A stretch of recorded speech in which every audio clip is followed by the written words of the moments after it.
James chapter ಯಾಕೋಬದಲ್ಲಿ ಒಂದು ವಚನ ನೋಡ್ಕೊಳ್ಳೋಣ. chapter 1. ಮೊದಲನೇ ಅಧ್ಯಾಯ. It speaks in verse 4. Let patience do a perfect work in you, so that you may be perfect and complete, lacking in nothing. ಆ ತಾಳ್ಮೆಯು ಸಿದ್ಧಿಗೆ ಬರಲಿ, ಆಗ ನೀವು ಶಿಕ್ಷಿತರು, ಸರ್ವ ಗುಣವುಳ್ಳವರು, ಏನು ಕಡಿಮೆ ಇಲ್ಲದವರು ಆಗುವಿರಿ ಅಂತ ಹೇಳುತ್ತೆ. So there it is speaking in verse 2 about different trials that come, verse 3, to test our faith. ಮೂರನೇ ವಚನದಲ್ಲಿ ನಮ್ಮ ನಂಬಿಕೆಯನ್ನು ಪರಿಶೋಧಿಸಲು ಬಹಳ ಉಪದ್ರವಗಳು ಬರೋದ್ರ ಬಗ್ಗೆ ಮೂರನೇ ವಚನ ಹೇಳುತ್ತೆ. God wants to perfect us in patience. ದೇವರು ನಾವು ಸಮಾಧಾನದಲ್ಲಿ ಬೆಳಿಬೇಕು ಅಂತ ಬಯಸ್ತಾರೆ. We want to complete our spiritual life, lacking in nothing. ನಾವು ನಮ್ಮ ಆತ್ಮೀಕ ಜೀವಿತವನ್ನ ಹೇಗೆ ಪೂರ್ಣಗೊಳಿಸಬೇಕು ಅಂದ್ರೆ ಯಾವುದೇ ಕಡಿಮೆ ಅಥವಾ ಕೊರತೆ ಇಲ್ಲದೆ ಮುಗಿಸ್ಬೇಕು ಅಂತ. We want to be perfect and complete. ನಾವು ಪೂರ್ಣರಾಗಿರ್ಬೇಕು ಅನ್ನೋದನ್ನ ಬಯಸ್ತಾರೆ ಶಿಕ್ಷಿತರು ಮತ್ತು ಪೂರ್ಣರು. Those are the words mentioned in verse 4. Perfect, complete, lacking in nothing.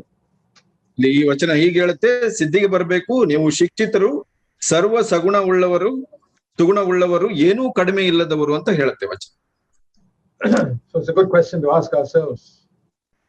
Do you want to be perfect and complete and lacking in nothing?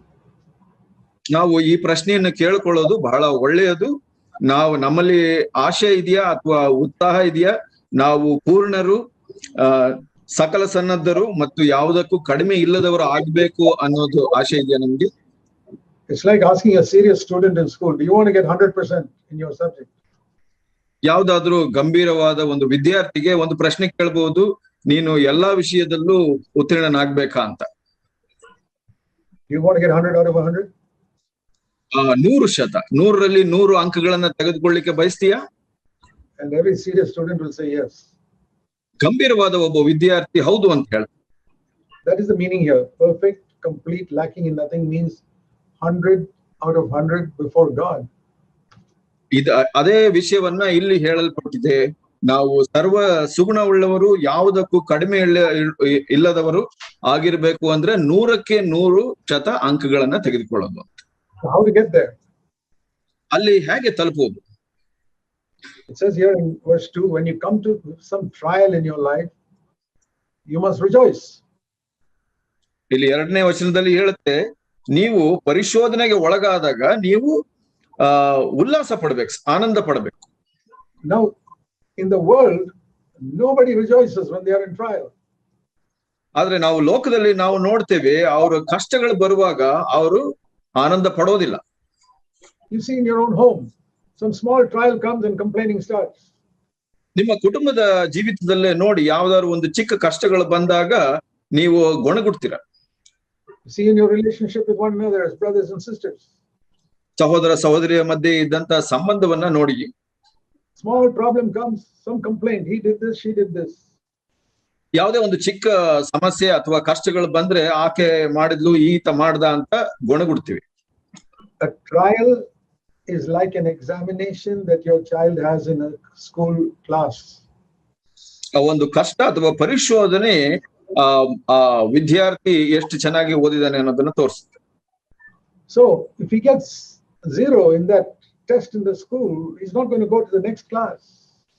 ಆ ಒಂದು school ನಲ್ಲಿ ಇರುವಂತಹ ಪರೀಕ್ಷೆಯಲ್ಲಿ ಅವನು 0 ಅಂಕಗಳನ್ನ ಪಡೆದುಕೊಂಡ್ರೆ ಅವನು ಮುಂದಿನ ತರಗತಿಗೆ ಹೋಗ್ಲಿಕ್ಕೆ ಆಗುದಿಲ್ಲ. That is why so many believers, they remain in the same class year after year after year. ಅದಕ್ಕಾಗಿ ಬಹಳಷ್ಟು ವಿಶ್ವಾಸಿಗಳು ನಾವು ನೋಡ್ತೇವೆ, ಅದೇ ತರಗತಿನಲ್ಲಿ ವರ್ಷದಿಂದ ವರ್ಷ ಉಳ್ಕೊಳ್ತಾರೆ. And that is not the will of God. ಅದು ದೇವರ ಚಿತ್ತವಲ್ಲ. God wants us to make spiritual progress. ದೇವರು ನಾವು ಆತ್ಮಿಕ ಬೆಳವಣಿಗೆಯನ್ನ ಹೊಂದಬೇಕು ಅಂತ ಬಯಸ್ತಾರೆ. And so, like it says in verse 2, when a trial comes, you must say, praise the Lord, that God is going to give me a promotion here. ಹಾಗಿದ್ದಾಗ ನಾವು ಕಷ್ಟಗಳನ್ನ ಎದುರಿಸುವಾಗ ದೇವರಿಗೆ ಸ್ತೋತ್ರ ಮಾಡ್ಬೇಕು, ದೇವರೇ ನೀನು ಒಳ್ಳೇದು ಮಾಡ್ತಾ ಇದೀಯ ಅಂತ. No, that is not the normal reaction of any unbeliever. ಅದು ಒಂದು ಸಾಧಾರಣ ಪ್ರತಿಕ್ರಿಯೆ ಆಗಿರೋದಿಲ್ಲ ಅವಿಶ್ವಾಸಿಗಳಲ್ಲಿ.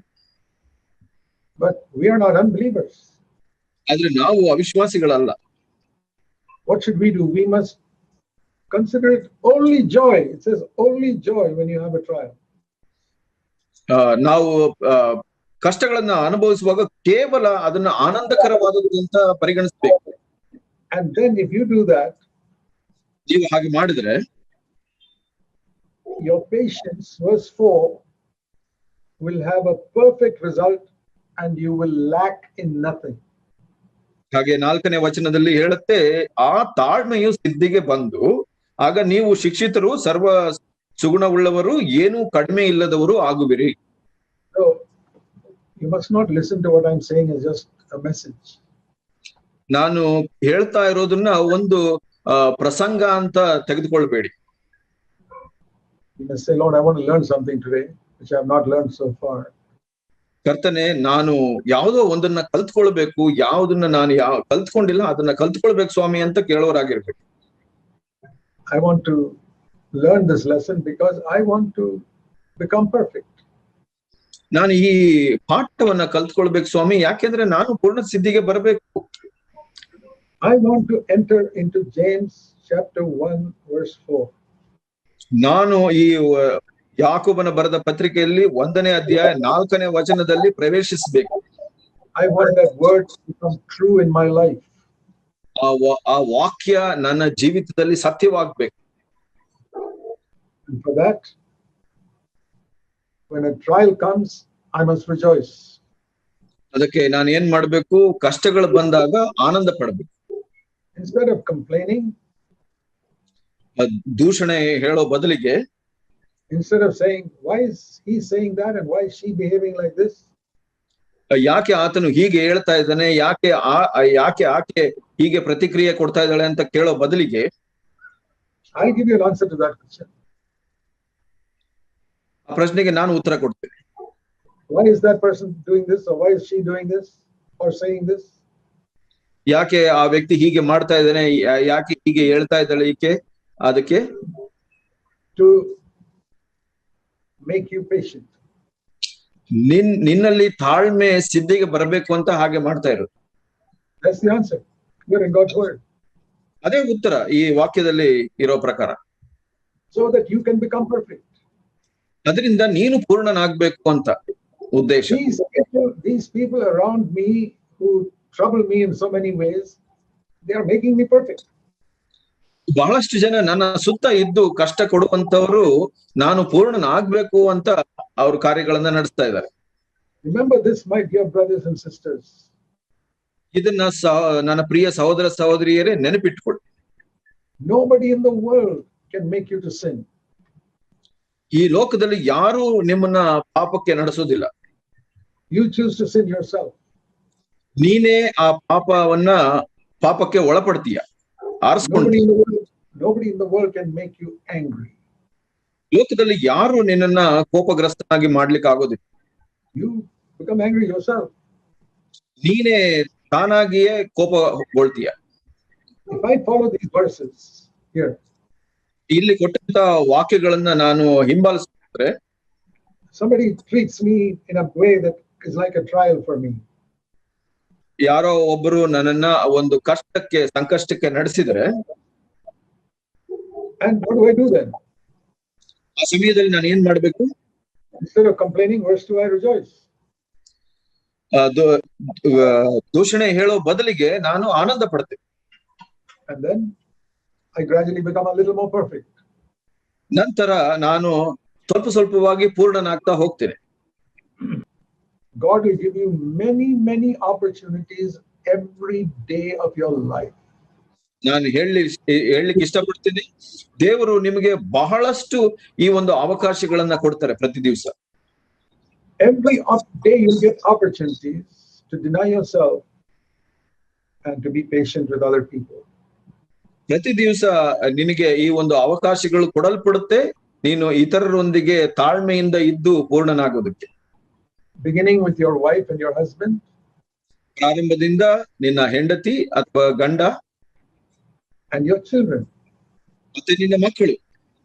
All children teach us tremendous amount of patience if you want to learn it. ನಾವು ಕಲಿಯಲು ಆಸಕ್ತರಾಗಿದ್ರೆ ನಮ್ಮ ಮಕ್ಕಳು ಬಹಳಷ್ಟು ಆ ಒಂದು ತಾಳ್ಮೆಯನ್ನು ಕಲಿಸುವವರಾಗಿರ್ತಾರೆ. When your children are small, don't they irritate you in so many ways? ನಿಮ್ಮ ಮಕ್ಕಳು ಚಿಕ್ಕವರಾಗಿದ್ದಾಗ ಅವರು ಬಹಳಷ್ಟು ನಿಮ್ಮನ್ನ ಕೆಣಕಿಸುವವರಾಗಿರ್ತಾರೆ. All children are like that, not only your children. ನಿಮ್ಮ ಮಕ್ಕಳು ಮಾತ್ರ ಅಲ್ಲ, ಎಲ್ಲರ ಮಕ್ಕಳು ಹಾಗೆ ಇರ್ತಾರೆ.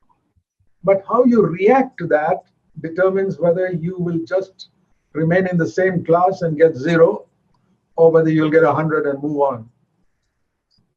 ಅದಕ್ಕೆ ನೀನು ಹೇಗೆ ಪ್ರತಿಕ್ರಿಯೆ ಕೊಡ್ತೀಯ ಅದು ಸಿದ್ಧಪಡಿಸುತ್ತೆ. ನೀನು 0 ಮಾರ್ಕ್ ಅಂಕಗಳನ್ನು ತಗೊಂಡು ಅದೇ ತರಗತಿಯಲ್ಲಿ ಇರ್ತೀಯ ಅಥವಾ 100 ಅಂಕಗಳನ್ನು ತಗೊಂಡು ಮುಂದಿನ ತರಗತಿಗೆ ಹೋಗ್ತೀಯಾ. Every day you get many opportunities to get 100%. ಪ್ರತಿ ದಿವಸ ನಮಗೆ ಬಹಳಷ್ಟು ಅವಕಾಶಗಳು ಸಿಗುತ್ತೆ ನಾವು 100 ಅಂಕಗಳನ್ನ ತೆಗೆದುಕೊಳ್ಳಿ.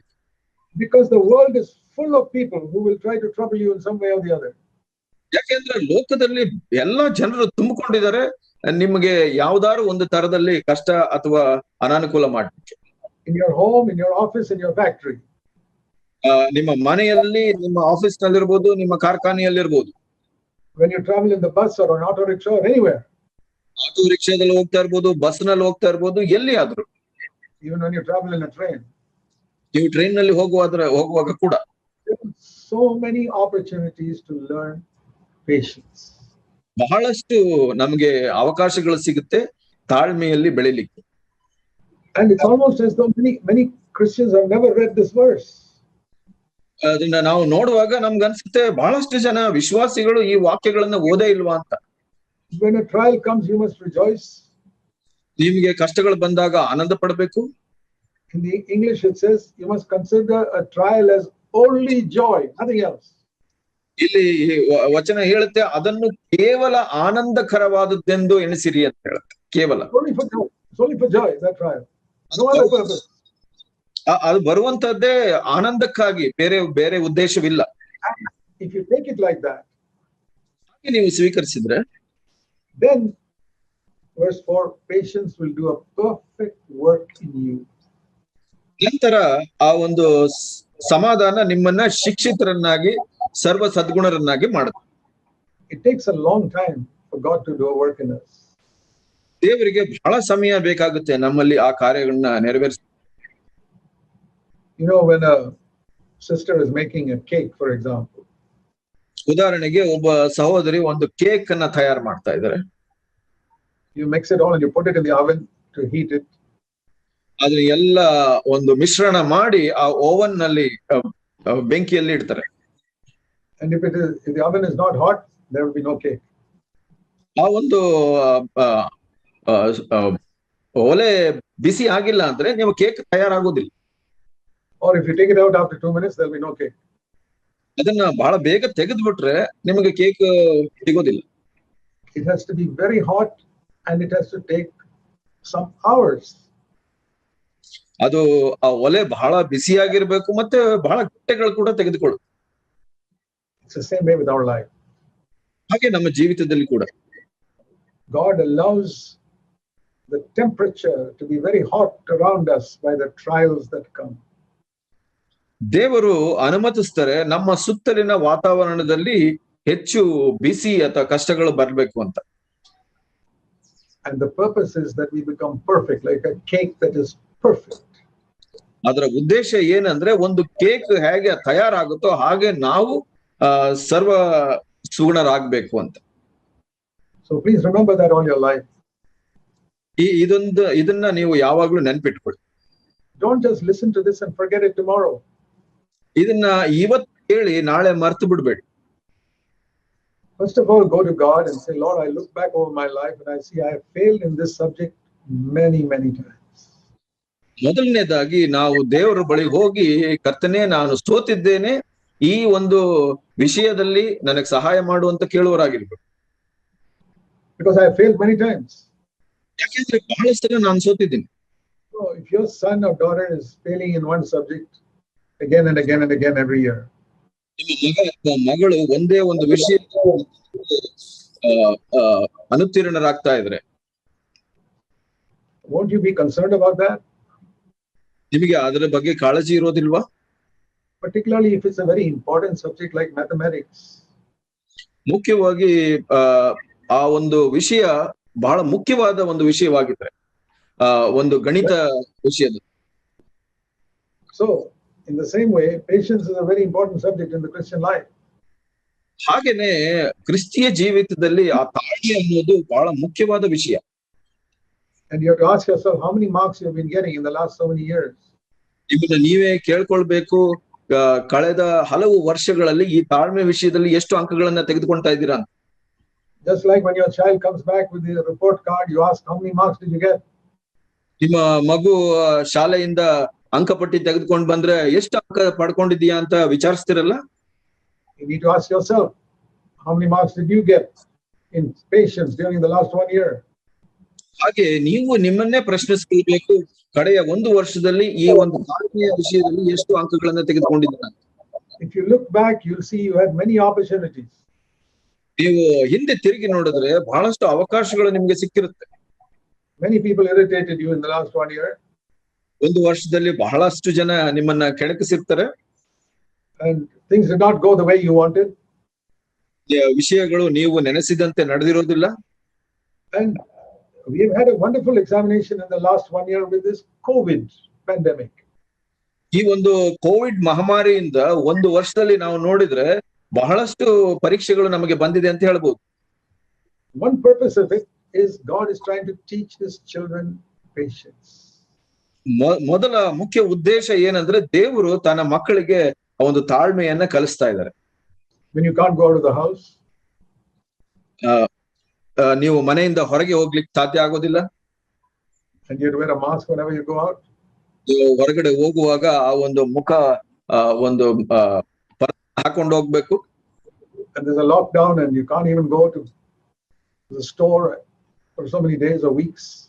ಲಾಕ್ಡೌನ್ ಇರೋದ್ರಿಂದ ಬಹಳ ದಿವಸಗಳು ವಾರಗಳು ನೀವು ಅಂಗಡಿಗೆ ಹೋಗ್ಲಿಕ್ಕೆ ಆಗೋದಿಲ್ಲ. You can sit at home and complain like all the other unbelievers, or you can say, Lord, you're teaching me patience. Thank you. ನೀವು ಮನೆಯಲ್ಲಿ ಕುಂತ್ಕೊಂಡು ಎಲ್ಲಾ ಅವಿಶ್ವಾಸಿಗಳ ತರ ಗೊಣಗುಟ್ಕೊಂಡಿರ್ಬಹುದು ಅಥವಾ ದೂಷಣೆ ಹೇಳ್ಕೊಂಡಿರ್ಬಹುದು, ಇಲ್ಲ ಅಂದ್ರೆ ವಿಶ್ವಾಸಿಗಳ ತರ ದೇವರೇ ನೀನು ನನಗೆ ತಾಳ್ಮೆಯನ್ನ ಕಲಿಸ್ತಾ ಇದ್ದೀಯಾ ಅಂತ ಹೇಳ್ಬೋದು. So what have you been doing in the last 1 year? ಕಡೆ ಒಂದು ವರ್ಷದಲ್ಲಿ ನೀವು ಏನ್ ಮಾಡ್ತಾ ಇದ್ರಿ?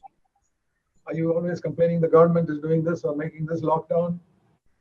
ನೀವು ಆ ಒಂದು ಸರ್ಕಾರದ ವಿರುದ್ಧವಾಗಿ ಗೊಣಗುಡ್ತಾ ಇದ್ರ, ಸರ್ಕಾರ ಹೀಗೆ ಮಾಡ್ತಾ ಇದೆ ಹಾಗೆ ಮಾಡ್ತಾ ಇದೆ ಅಂತ? All that complaining, has it changed the government from any of its policies? ನೀವು ಮಾಡಿದ ದೂಷಣೆಗಳಿಂದ ಆ ಒಂದು ಸರ್ಕಾರದ ಕಾರ್ಯಗಳು ಏನಾದ್ರೂ ಬದಲಾಗಿದೆಯಾ? No, they do the same thing. ಇಲ್ಲ, ಅವರು ಏನ್ ಮಾಡ್ಬೇಕು ಅದನ್ನೇ ಮಾಡ್ತಾ ಇದ್ದಾರೆ. All your complaining has made you a worse person. ಆ ಒಂದು ದೂಷಣೆ ಗುಣಗುಟ್ಟೋದು ನಿನ್ನನ್ನ ಒಂದು ಕೆಟ್ಟ ವ್ಯಕ್ತಿಯನ್ನಾಗಿ ಮಾಡಿದೆ. When you could have been a better person by overcoming it. ಅದನ್ನ ಜಯಗಳಿಸೋದ್ರಿಂದ ಇನ್ನು ಉತ್ತಮ ವ್ಯಕ್ತಿ ಆಗಬಹುದು. We know that the most important thing in the Christian life is love.